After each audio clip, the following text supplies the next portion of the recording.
Alright, so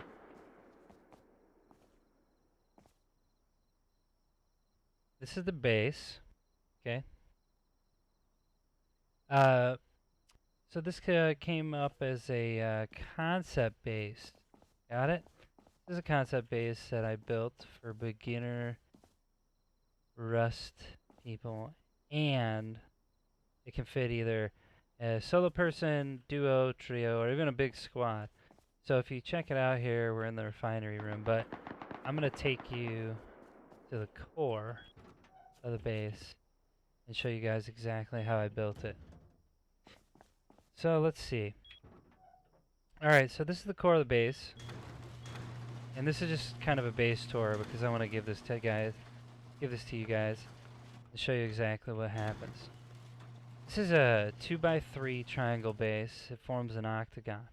I came up with the design because when I started playing Rust again this time around, I wanted to be ready and come up with something that I could build fast and on the fly by myself, or if I had my friends with me.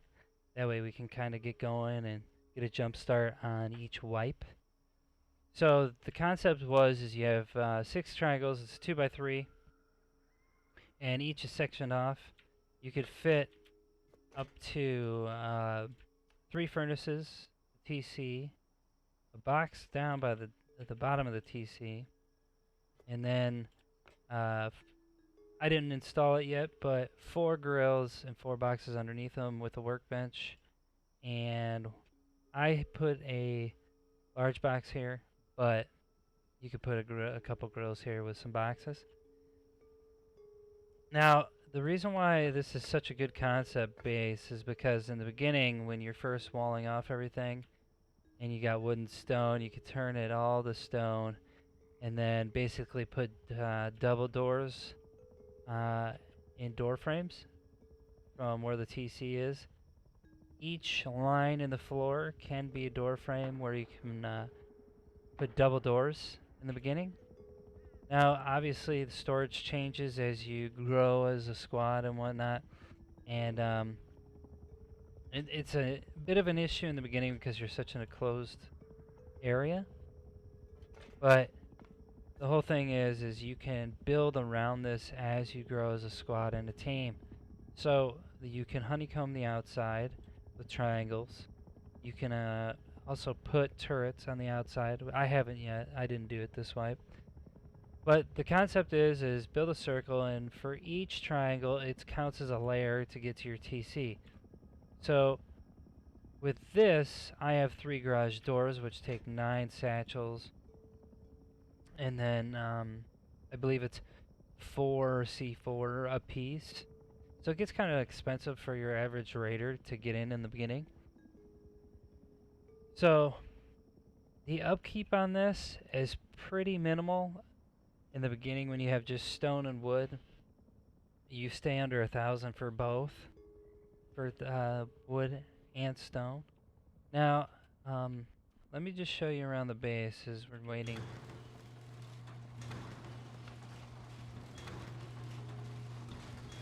Obviously, you can change the configuration of the circle and how the storage goes, but if you noticed, if I back out of here, you can put triangles as shelves. Storage is pretty customizable and whatnot, and each door covers most of your storage. Now, when you start putting grills in the top and bottom and you're doubling up, it tends to stick out a little bit, so be wary of that. Put all your important stuff in the back, which you don't want people to blow through the door and just grab like this. But all right. Once we expanded, we built an airlock. This was double doors at one time, but now it's a garage door. And then I put 1 extra sheet metal door in the beginning with a drop box. Now, the way the design works is in our refinery room, I have, you can't see it, another airlock on the side of the base that one of your squad can run in and drop in loot. That's good for anybody farming that's got to get away from somebody trying to jump them. And it gives the advantage to the squad member that's inside to grab all the loot and just tuck it away through the inner core of the base.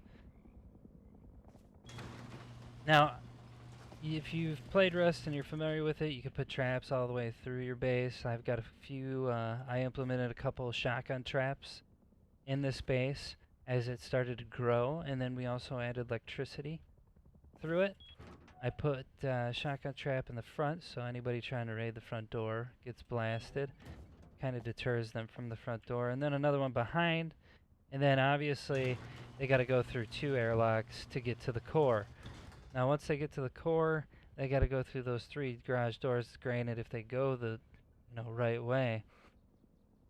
So in the beginning, when you have satchels, bean cans, stuff like that, when you have a stone inner core, it tends to be kind of pricey for the primitive raider because it takes 10 satchels per stone wall, and if you honeycomb the inner core, which is beneath me now,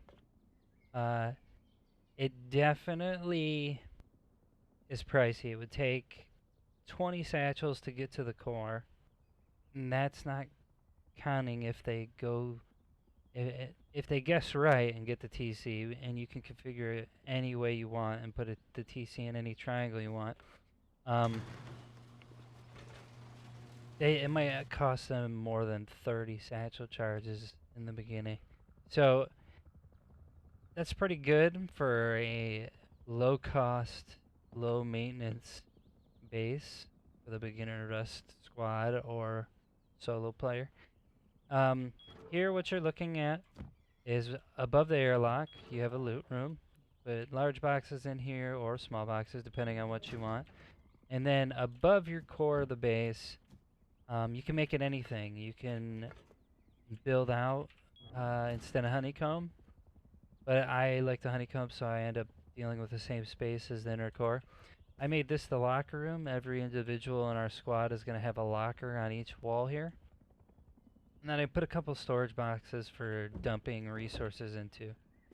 Now, as it grew, obviously these were double doors at one time. You want to get garage doors, the BP for garage doors immediately because it makes the flow of the base better. And, the garage door is tougher. It takes 9 satchels to get through. And with double doors, you can't make an upstairs until you open it up with garage doors. Now, the second floor is the locker room. The third floor, we made a kind of resource smelting area, which is nice because I was able to fit 1, 2, 3, 4, 5, 6, 7 furnaces. Now you can configure this any way you want. Like I said, it's for the average player. You can customize it, and we all know in Rust when we're getting attacked in the beginning, it's a little hard to plan out a base perfect and place all your little building blocks perfect. But as you can see, each part of the base that you go into, a raider has to go through a honeycomb or, be multiple doors. Here, when we came upstairs, if you take a left, I've made it to where we have one electricity room. We could put all our electrical components in this room, and you can block it off with a double door or a garage door. This will be a garage door soon. And you have the option to either put a wall up here and completely make it its own separate room, or another garage door, so if you get stuck inside of a base when somebody's raiding you, you can move throughout the outside storage compartments. We did install the repair bench above all our storage boxes. Now, keep in mind, all these storage boxes, I did not, craft them myself. These are all from decaying bases around the map. We gathered them over time, over a few days. So you can definitely fit more storage in here. You could fit a line of grills and boxes in here, which would end up holding more loot compared to jamming a bunch of big boxes like this around here.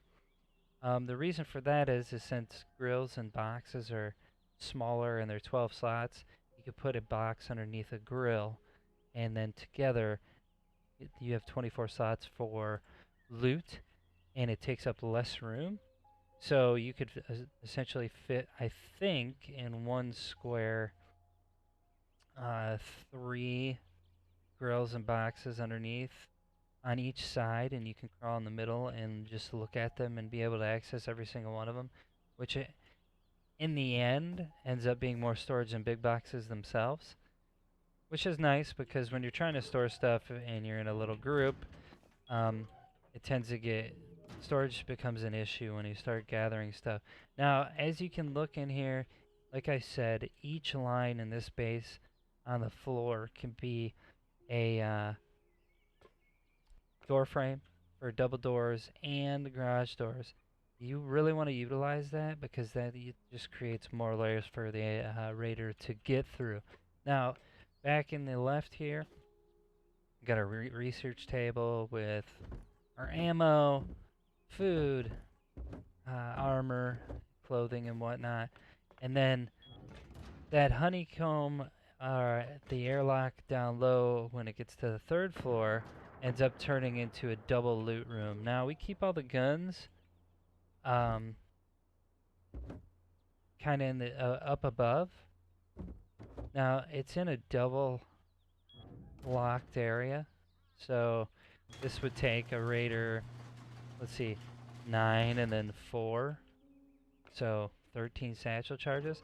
But each door you can actually open and it starts to block the raiders from getting in. So if you open these two, look at this. They can't get in. So it's nice. You can utilize all the doors you've installed to block off said raiders if you don't want them to get to the guns. So anyways, alright, so this is the 3rd floor. Let me make my way up to the 4th floor and kind of show you guys the idea of this. Now